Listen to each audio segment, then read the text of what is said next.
একজন মধ্যবিত্ত ছেলে গ্রাজুয়েশনের পরে স্বপ্ন দেখে সে বড় কোনো কর্পোরেট ব্যাংকে চাকরি করবে। ভাগ্যক্রমে তার চাকরিটা হয়েও যায়, কিন্তু আস্তে আস্তে সে জানতে পারে এই কর্পোরেট দুনিয়াটা চলেই তেলবাজি, বিশ্বাসঘাতকতা আর দুর্নীতির উপরে। সৎ মানুষের এখানে টিকে থাকার কোনো সুযোগ নেই। তাই সেও এক পর্যায়ে এসবে জড়িয়ে তরতর করে সাফল্যের চূড়ায় চলে যায়। কিন্তু শেষ পর্যন্ত সে যা ঘটায় তা নিশ্চিত আপনাকে আনন্দ এবং অভিজ্ঞতা দুটোই দেবে। চলুন তাহলে দেখে আসি চাইনিজ সিনেমা দ্য গিল্ডেড গেমের এক্সপ্লানেশন। তবে অবশ্যই ভিডিওতে লাইক দিয়ে নিন প্লিজ। মুভির শুরুতে একটা ইউনিভার্সিটির সমাবর্তন অনুষ্ঠান দেখানো হয়। সেখানে সদ্য গ্রাজুয়েটদের সার্টিফিকেট এবং সম্মাননা তুলে দেওয়া হচ্ছিল। তো গ্রাজুয়েট হওয়ায় গাওহান এবং ফেং এই দুই বন্ধুকেও সম্মাননা দেওয়া হয়। অনুষ্ঠানে তাদের বাবা মায়েরাও উপস্থিত ছিল। গাওহান সাধারণ মধ্যবিত্ত ফ্যামিলির হলেও ফেং এর বাবা মিস্টার সু অনেক বড় লোক ছিল। অনেক বড় বড় কোম্পানির শেয়ার হোল্ডার ছিলেন তিনি। ফেং তেমন একটা ভালো স্টুডেন্ট ছিল না, বলা চলে গাওহানের জন্যই সে গ্রাজুয়েশন কমপ্লিট করতে পেরেছে। এই জন্য মিস্টার ছু গাওহানকে ধন্যবাদ জানিয়ে বলে গাওহানের যে কোনো প্রয়োজনে মিস্টার সু তাকে হেল্প করবে। তো গ্রাজুয়েশন যেহেতু শেষ, তাই গাওহান চাকরির সন্ধানে বের হয়। সে ব্লু স্টোন নামের একটা ইন্টারন্যাশনাল ব্যাংকে ইন্টারভিউ দিতে যায়। তার মতো আরো কয়েকশো জন ছেলে মেয়েও ইন্টারভিউ দিতে এসেছিল। তবুও সে ধৈর্য ধরে অপেক্ষা করতে থাকে। কিন্তু ইন্টারভিউ শেষ না হতেই স্টাফ এসে জানায় আর কারো ইন্টারভিউ নেওয়া হবে না। তাই গাওহান সহ সবাই হতাশ হয়ে বেরিয়ে আসে। সেখান থেকে বেরিয়ে গাওহান একটা ক্যাফেতে বসেছিল। তখন তার কাছে ব্লু স্টোন থেকে ফোন আসে এবং জানানো হয় তাকে সিলেক্ট করা হয়েছে। তাকে ঠিক কিভাবে সিলেক্ট করা হলো এটা সে বুঝতে পারছিল না। তবে সে যে সিলেক্ট হয়েছে এই আনন্দেই সে লাফাতে শুরু করে। তো পরের দিন গাওহান ব্লু স্টেশনের এমডি লি এর সাথে দেখা করে। লি গাওহানের সিভি দেখার পরে জিজ্ঞেস করে, মিস্টার সু তোমার কে হন? গাওহান জানায় উনি আমার বন্ধুর বাবা। আসলে মিস্টার সু এই কোম্পানির শেয়ার হোল্ডার। সে ইন্টার্নশিপের কোটায় গাওহানের চাকরিটা পাইয়ে দিয়েছে। লি আর তেমন কিছু না বলে গাওহানকে সেমিনার রুমে পাঠিয়ে দেয়। সেখানে তার মতো সিলেক্ট হওয়া বাকি ইন্টার্নরাও বসেছিল। সেখানে ম্যানেজার মাইক সবার উদ্দেশ্যে জানায়, তোমাদের 6 মাসের জন্য ইন্টার্নশিপে রাখা হবে। এই 6 মাসে যারা বেস্ট পারফরমেন্স দিতে পারবে তাদেরকেই পার্মানেন্ট চাকরি দেওয়া হবে। আলোচনা চলাকালীন ম্যানেজারের গাওহানের দিকে নজর পড়ে এবং তাকে সামনে ডেকে বলে, তোমার ড্রেস আপ পুরনো আমলের, এসব এখানে চলবে না। ব্লু স্টোনে কাজ করতে হলে প্রপার ড্রেস পরে আসতে হবে। তো সেদিনের মতো গাওহান বাড়ি ফিরে আসে। পরের দিন অফিসে যেতে ভালো ড্রেস লাগবে তার, কিন্তু সমস্যা হলো তার নতুন স্যুট বুট কেনার জন্য টাকা ছিল না। তার কাছে ব্যালেন্সও ছিল মাত্র 3000 টাকার মতো। তাই সে আপসেট হয়ে বাড়ি ফিরে আসে। তবে এ সময় হঠাৎ তার গার্লফ্রেন্ড দামি স্যুটটাই এনে গাওহানকে গিফট করে। ফলে এক মুহূর্তে গাওহানের সমস্যার সমাধান হয়ে যায়। পরের দিন অফিসে গেলে গাওহানকে মিস্টার ঝাং এর কাছে পাঠানো হয়।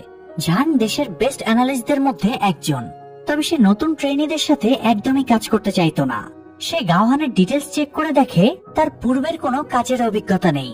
এই জন্য সে গাওহানকে নিজের আন্ডারে রাখবে না বলে স্পষ্ট জানিয়ে দেয়। তাছাড়া তার কাছে গাওহানের মতো ইন্টার্নকে কেন পাঠানো হলো সেটা জানতে সে অপারেটরকে ফোন করে। অপারেটর জানায় স্বয়ং এমডি গাওহানকে রেফার করেছে। এটা শোনার পরেও ঝাং এমডির অর্ডারকে পাত্তা দেয় না। আসলে সে কাউকেই তেমন একটা তোয়াক্কা করত না। সে একটা রিকমেন্ডেশন লেটার প্রিন্ট করে গাওহানকে দিয়ে বলে, তোমার জন্য এর চেয়ে বেশি কিছু করতে পারবো না। তুমি অন্য কারো কাছে এই রিকমেন্ডেশন লেটারটা দেখিয়ে ট্রাই করো, হয়তো অন্য কেউ তোমাকে কাজে রাখতেও পারে। এসব দেখে গাওহান আপসেট হয়ে বের হয়ে যাচ্ছিল। তখন সে খেয়াল করে ঝাং বোর্ডে কিছু একটা অ্যানালাইসিস করছে। এক নজর দেখেই গাওহান বুঝতে পারে ঝাং এর ক্যালকুলেশনে একটু ভুল আছে। সে মুহূর্তের ভেতরে সেটা কারেকশন করে দেয়। আর এবার ঝাং গাওহানের উপরে বেশ ইমপ্রেস হয়। এ সময় ঝাংয়ের কাছে একটা ফোন আসে এবং জানানো হয় আজকে তার একটা হেলিকপ্টার টেস্ট করতে যাওয়ার কথা। আসলে ঝাং এই ব্যাপারে ভুলে গিয়েছিল। তাই সে দ্রুত বেরোনোর জন্য রেডি হয় এবং সাথে করে গাওহানকেও নিয়ে যায়। এরপরে তারা এয়ারপোর্টে গিয়ে হেলিকপ্টারটা দেখে। হেলিকপ্টার ফ্লাই করার আগে সেটার কিউসি রিপোর্ট তৈরি করা লাগবে। এই জন্যই মূলত ঝাংকে ডাকা হয়েছে। কিউসি রিপোর্ট হলো যে কোনো প্রোডাক্টের গুণগত মান পরীক্ষা করে ভালো বা খারাপ ব্যাপারগুলো তুলে ধরা। আর ঝাং যেহেতু একজন অ্যানালিস্ট, তাই সে কিউসি রিপোর্টে যদি অ্যাপ্রুভাল দেয় তবেই বিমানটা আকাশে ফ্লাই করানো যাবে। তো বিমানের মালিক ভেবেছিল ঝাং উপর থেকে বিমানের মডেল দেখেই কিউসি রিপোর্ট দিয়ে দেবে। কিন্তু ঝাং অত্যন্ত পেঁচালের লোক। সে টেকনিশিয়ান এনে বিমানের প্রত্যেকটা পার্টস খুলিয়ে নিজে চেক করে। এতে দেখা যায় বিমানের অধিকাংশ পার্টস নিম্নমানের। এই জন্য ঝাং জানিয়ে দেয় সে এই বিমানের কিউসি রিপোর্ট দেবে না। তখন বিমানের মালিক ঝাংকে সেটেল করার চেষ্টা করে। তবে ঝাং সৎভাবে কাজ করত। তাই সে মালিককে বলে যদি তারা ভালো মানের পার্টস এনে আগের পার্টস গুলোকে রিপ্লেস করতে পারে তবেই সে কিউসি রিপোর্ট ভালো দেবে। এই বলে সে বেরিয়ে আসে। তবে সেদিনের পর থেকে গাওহানের কপাল খুলে যায়। সে ঝাংয়ের অ্যাসিস্ট্যান্ট হওয়ার সুযোগ পেয়ে যায়। ঝাং থেকে ব্লুস্টোন ব্যাংকের বিভিন্ন সেক্টরের ব্যাপারে শেখাতে থাকে। কাজের সময় গাওহান জানতে পারে ব্লুস্টোন মেইনলি একটা ইনভেস্টমেন্ট ব্যাংক। এদের মেইন কাজ হলো শেয়ার বিক্রি করে দেওয়া। মানে যখন কোনো কোম্পানি শেয়ার মার্কেটে নতুন শেয়ার ছাড়ে তখন ব্লুস্টোন সেই শেয়ারগুলো বিক্রি করে দেওয়ার দায়িত্ব নেয়। তবে বাই চান্স যদি শেয়ারগুলো বিক্রি নাও হয় তখন ব্লুস্টোন ব্যাংক নিজেই সেই শেয়ারগুলো কিনে নেয়। মূলত এই রিস্কের জন্যই ব্লুস্টোন ব্যাংকের এত চাহিদা। এছাড়া বিভিন্ন কোম্পানির শেয়ার ছাড়ার আগে তারা কোম্পানির প্রোডাক্টের গুণগত মানও পরীক্ষা করে, আর তার উপরে নির্ভর করে তাদের শেয়ারের মূল্য নির্ধারিত হয়।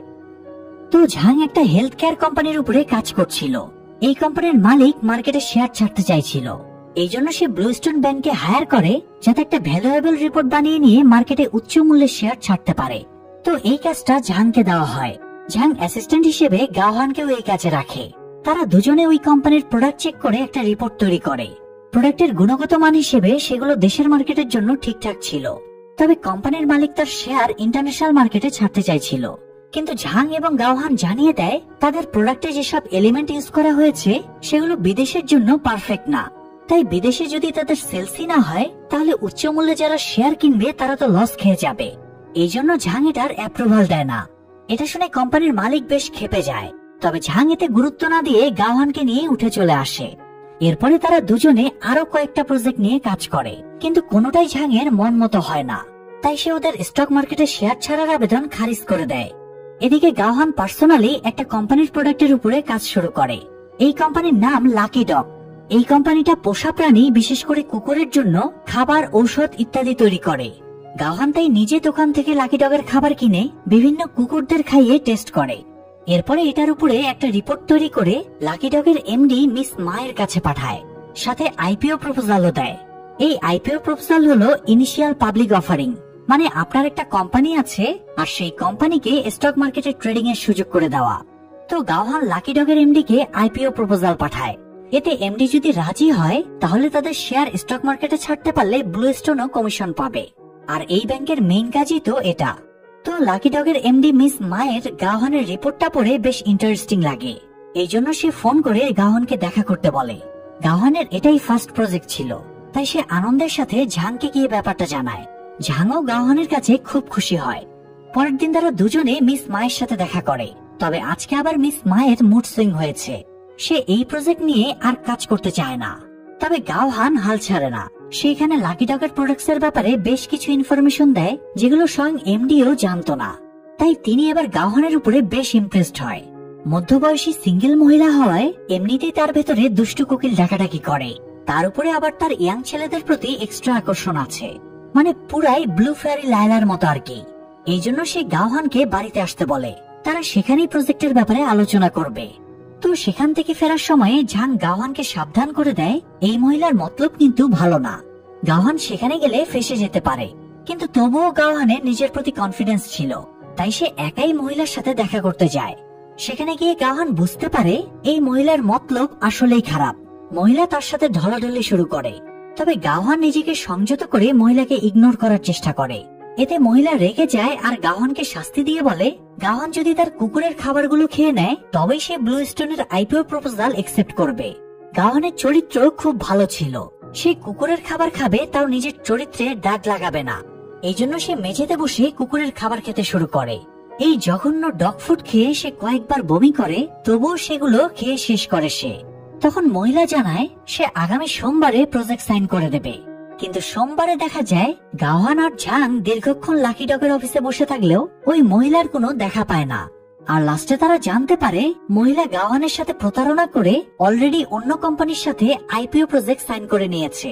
এতে গাওহান প্রচন্ড আপসেট হয়, কারণ তার ইন্টার্নশিপ পিরিয়ড শেষ হয়ে যাচ্ছে। এখন পর্যন্ত পার্মানেন্ট হওয়ার জন্য সে তেমন কিছুই করে দেখাতে পারেনি। এদিকে ব্লুস্টোনের এমডি লি এবং ম্যানেজার মাইককে দেখা যায় তারা একটা টেকনোলজি কোম্পানির আইপিও প্রপোজাল নিয়ে বেশ টেনশনে ছিল। এটা অনেক বড় কোম্পানি। এই কোম্পানির শেয়ার যদি তারা স্টক মার্কেটে ছাড়তে পারে তাহলে অনেক টাকা কমিশন পাবে। কিন্তু কোম্পানিটা তাদের প্রপোজাল রিজেক্ট করে দিয়েছে। লি চাইছিল না এত বড় ডিল হাতছাড়া হয়ে যাক এবং অন্য কোনো কোম্পানি সেটা বাগিয়ে নিক। এই জন্য সে নতুন করে একটা আইপিও রিপোর্ট তৈরি করে এবং ব্লুস্টোনের সবগুলো ডিপার্টমেন্টের হেডকে মিটিং এ ডাকে। সেখানে ঝাংও উপস্থিত ছিল। এই প্রজেক্টের জন্য ব্লুস্টোনের সব ডিপার্টমেন্ট হেডের সাইনের প্রয়োজন ছিল। এমডির কথায় সবাই রিপোর্টে সাইন করলেও ঝাং সাইন করে না। সে আজ পর্যন্ত নীতিবিরুদ্ধ কোনো কাজ করেনি, তাই এমডির নির্দেশ অমান্য করে সে উঠে চলে যায়। তবে এমডি লি এত সহজে হাল ছাড়ে না। ব্লুস্টোনের জন্য এই টেক কোম্পানির প্রজেক্ট পাওয়াটা খুব জরুরি। সে জানে কোন রকমের লোভ দেখিয়ে ঝাংকে রাজি করানো সম্ভব না, তাই সে এবার গাওহানকে টার্গেট করে। যেহেতু গাওহান ঝাংয়ের খুব ক্লোজ, এছাড়া ঝাং গাওহানকে খুব বিশ্বাসও করে। এই জন্য লি গাওহানের সাথে দেখা করে এবং তাকে অফার দেয়, যদি তুমি এই রিপোর্টে ঝাংয়ের সাইন এনে দিতে পারো তাহলে তোমার চাকরি পার্মানেন্ট করে দেওয়া হবে এবং প্রমোশনও দেওয়া হবে। সেই সাথে তোমাকে একটা দামি ফ্ল্যাটও গিফট করা হবে। মধ্যবিত্ত গাওহান এরকম লোভনীয় অফার পেয়ে কনফিউশনে পড়ে যায়। লিয়ের সাথে আলোচনার পরে সে অফিসে ফিরে আসে এবং ঝাংয়ের কাছে গিয়ে তাকে এসসি কোম্পানির রিপোর্টে সাইনের জন্য রাজি করানোর চেষ্টা করে। তবে ঝাং নিজের সিদ্ধান্তে অটল। সে জানায় গতদিন মিটিং এ লি ফেক রিপোর্ট দেখিয়ে সবাইকে সাইন করিয়েছে। এই এসসি কোম্পানিতে কোনো এক্সপার্ট টেকনিশিয়ান নেই, ওরা সাধারণ কর্মীদের দিয়ে প্রোডাক্ট তৈরি করাচ্ছে।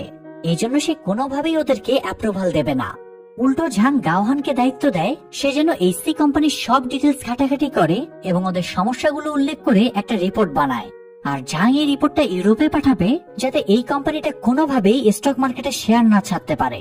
তো গাওহান রিসার্চ করে এবং একটা রিপোর্টও তৈরি করে, কিন্তু তার মনের ভেতরে খারাপ উদ্দেশ্য ছিল। সে ঝাংকে দিয়ে সমস্যার রিপোর্ট সাইন করানোর সময় কৌশলে লিয়ের দেওয়া অ্যাপ্রুভাল রিপোর্টেও সাইন করিয়ে নেয়। যেহেতু ঝাং গাওহানকে অনেক বিশ্বাস করত, তাই সে রিপোর্ট না পড়েই সাইন করে দেয়।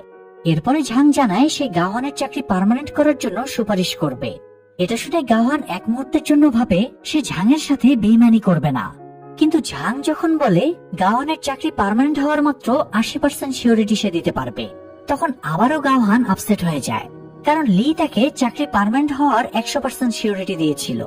তো এই লোভে শেষ পর্যন্ত গাওহান ঝাংয়ের সাথে বেইমানি করে এবং সাইন করা অ্যাপ্রুভাল রিপোর্টটা লিয়ের হাতে তুলে দেয়। তারপরে তারা যখন এসসি কোম্পানির সাথে ডিল ফাইনাল করছিল, তখন গাওহান আরেকটা ট্রিক্স খাটায়। সে ঝাংয়ের জন্য এসসি কোম্পানির উপরে ইনভেস্টিগেশন এবং রিসার্চ করে যে রিপোর্টটা বানিয়েছিল সেটা ওদের কাছে শো করে। রিপোর্টের ডিটেলস সহ কোম্পানির সব দুর্নীতির কথা লেখা আছে। এটা দেখে কোম্পানির অথরিটি বেশ ঘাবড়ে যায়। এগুলো প্রকাশ হয়ে গেলে তো তাদের মার্কেট ভ্যালু একদম কমে যাবে। এই জন্য বাধ্য হয়ে ওরা ব্লুস্টোনকে 5% কমিশনের অফার দেয়। এরাও এই অফারে রাজি হয়ে যায়। গাওহানের এমন কাজে এমডি লি খুবই খুশি হয়, তাই সে গাওহানকে প্রমোশন সহ চাকরি পার্মানেন্ট করে দেয়। কিন্তু ঝাং গাওহানের এই বেইমানিটা সহ্য করতে পারে না। এরকম একজন বেইমানের সাথে একই অফিসে তার চাকরি করার রুচি নেই। এই জন্য সে রাগে দুঃখে ব্লুস্টোনের চাকরি থেকে রিজাইন দিয়ে বেরিয়ে যায়। এদিকে গাওহান নতুন ফ্ল্যাট গিফট পেয়ে গার্লফ্রেন্ডকে সেটা দেখাতে নিয়ে যায়। তার গার্লফ্রেন্ড গাওহানের এত উন্নতি দেখে আনন্দে লাফাতে থাকে। পরবর্তী কয়েক মাসে গাওহানের লাইফ পুরো পাল্টে যায়। সে অফিস থেকে দামি একটা গাড়িও পায়। ততদিনে এমডি লি প্রমোশন পেয়ে ব্লুস্টোন ব্যাংকের প্রেসিডেন্ট হয়ে যায়। তাই সে গাওহানকেও আরো প্রমোশন দিয়ে আইবিডি ডিপার্টমেন্টের সিনিয়র ম্যানেজার বানিয়ে দেয়। এখন থেকে গাওহান লিয়ের সাথে সমস্ত ইন্টারন্যাশনাল ডিলগুলো সামলাবে। গাওহান দ্রুতই লিয়ের ক্লোজ হয়ে যায়। একদিন পার্টি শেষ করে তারা দুজনে একসাথে একটা হোটেলে রাতও কাটিয়ে দেয়।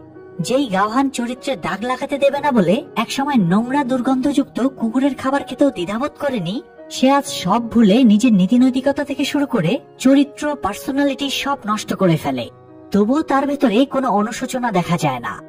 তো যাই হোক, এদিকে ঝাংকে দেখা যায় সে আর কোনো কোম্পানিতে জয়েন না করে নিজেই একটা কনসাল্টিং ফার্ম খুলে ফেলে। মানে সে এখন থেকে নিজেই ক্লায়েন্টদের শেয়ার মার্কেটের ব্যাপারে পরামর্শ দেবে। অন্যদিকে লিকে দেখা যায় সে ব্লুস্টোনের সব ডিপার্টমেন্টের হেডদের নিয়ে মিটিং বসিয়েছিল। সে এবার ঝাউনিং নামের একটা কোম্পানির আইপিও শেয়ার মার্কেটে আনতে চাইছিল।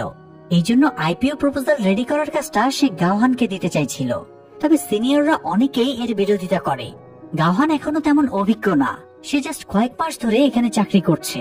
তাকে এত বড় প্রজেক্ট দেওয়া হবে এটা অনেকেই মানতে পারছিল না। তবে লি স্পষ্ট জানিয়ে দেয় এই কাজের দায়িত্ব গাওহানকেই দেওয়া হবে। আসলে লি যে গাওহানকে পছন্দ থেকে কাজটা দিচ্ছে তা কিন্তু না। মূলত ঝাউনিং কোম্পানি একটা নতুন টেকনোলজি নিয়ে কাজ করছে, আর এই কোম্পানির মালিক হলো গাওহানের ইউনিভার্সিটির সেই বন্ধু ফেং এর বাবা মিস্টার সু।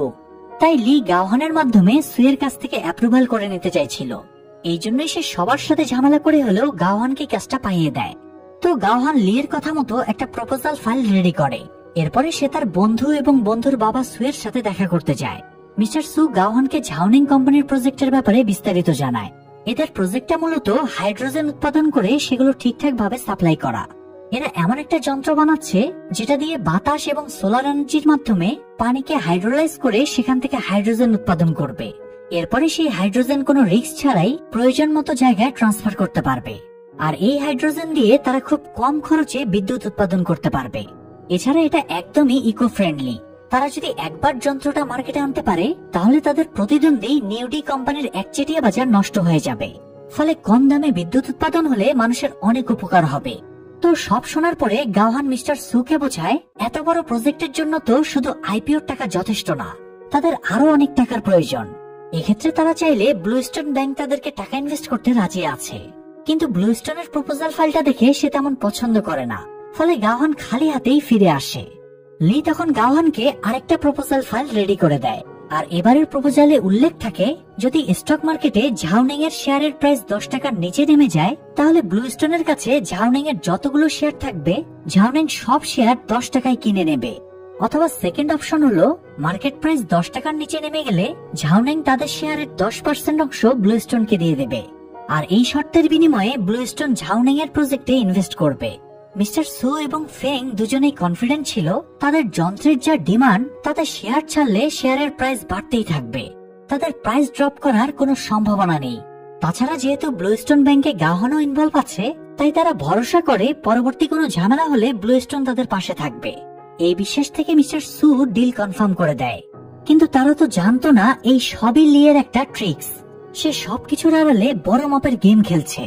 গাওহান যে সময় মিস্টার সুয়ের সাথে ডিল করছিল ঠিক একই সময়ে লি ম্যানেজার মাইককে মর্স টেকনোলজি কোম্পানিতে পাঠায়। ঝাওনিং কোম্পানির যন্ত্র বানাতে যে মেইন এলিমেন্ট লাগতো সেটা এই মর্স টেকনোলজি কোম্পানি থেকেই কেনা হতো। ম্যানেজার মাইক মর্স টেকনোলজির সাথে গোপনে একটা ডিল করে, ঝাওনিং কোম্পানি স্টক মার্কেটে শেয়ার ছাড়ার পরে তাদের প্রাইস বাড়তেই থাকবে। আর ঠিক সেই মুহূর্তে মর্স টেকনোলজি ঝাওনিং কোম্পানিকে এলিমেন্ট পাঠানো বন্ধ করে দেবে। আর এই নিউজটা লিক হওয়া মাত্রই ঝাওনিং কোম্পানির শেয়ার প্রাইস ধপধপ করে নামতে শুরু করবে।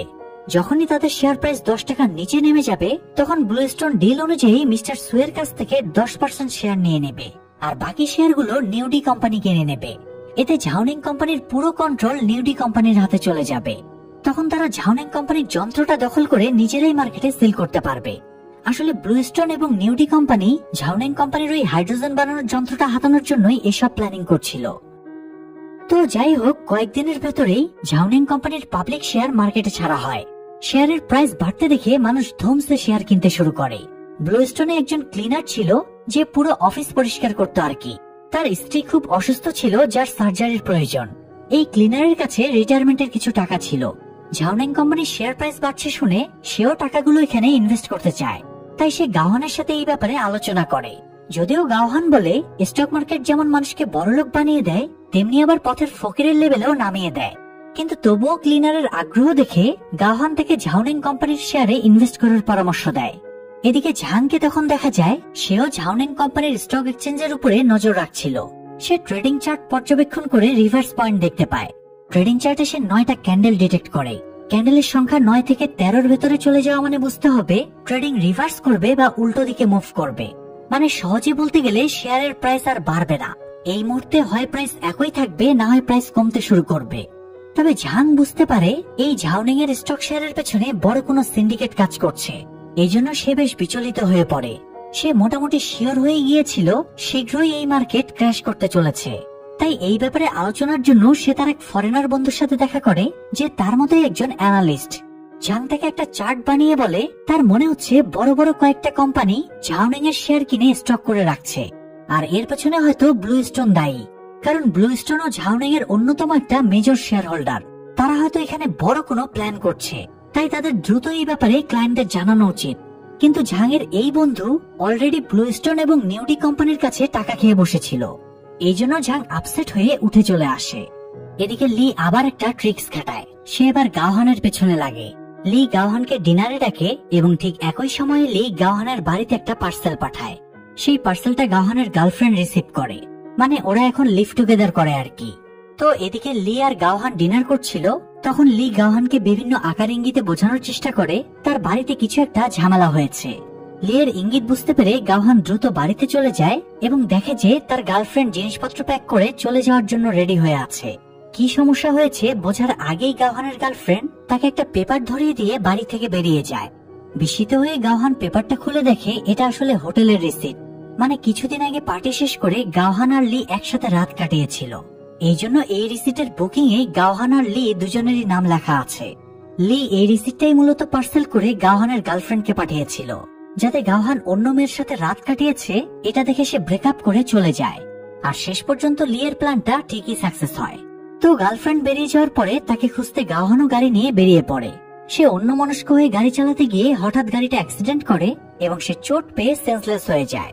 এরপরে তাকে হাসপাতালে নেওয়া হয়, কিন্তু জ্ঞান ফেরে না। এদিকে পূর্ব পরিকল্পনা অনুযায়ী মর্স টেকনোলজি ঝাওনিং কোম্পানিকে এলিমেন্ট সাপ্লাই দেওয়া বন্ধ করে দেয়। ফলে ঝাওনিং কোম্পানির $1 বিলিয়ন অর্ডার ক্যান্সেল হয়ে যায়। আর এত বড় অর্ডার ক্যান্সেল হলে তো স্টক মার্কেটে প্রভাব পড়বেই।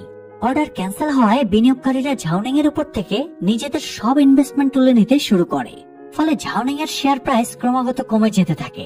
রাতারাতি তাদের 70% প্রাইস ড্রপ করে যায়। আর এবার লি তার মোক্ষম চালটা দেয়। ব্লু স্টোনের কাছে ঝাওনিং এর 4% মেজর শেয়ার ছিল, তারা এই শেয়ারটাও মার্কেটে ছেড়ে দেয়। ফলে ঝাওনিং এর শেয়ার প্রাইস এতটাই ক্র্যাশ করে যে তাদের শেয়ার প্রাইস 10 টাকারও নিচে নেমে যায়।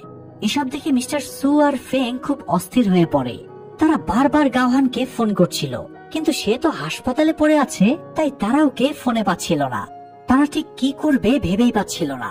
এ সময় সেখানে লি আসে এবং মিস্টার সুকে বলে তারা ডিল করেছিল শেয়ারের প্রাইস 10 টাকার নিচে নেমে গেলে হয় ঝাওনিং ব্লু স্টোনের শেয়ার 10 টাকা হারে কিনবে, অথবা ঝাওনিং ব্লু স্টোনকে বিনা শর্তে 10% শেয়ার দিয়ে দেবে।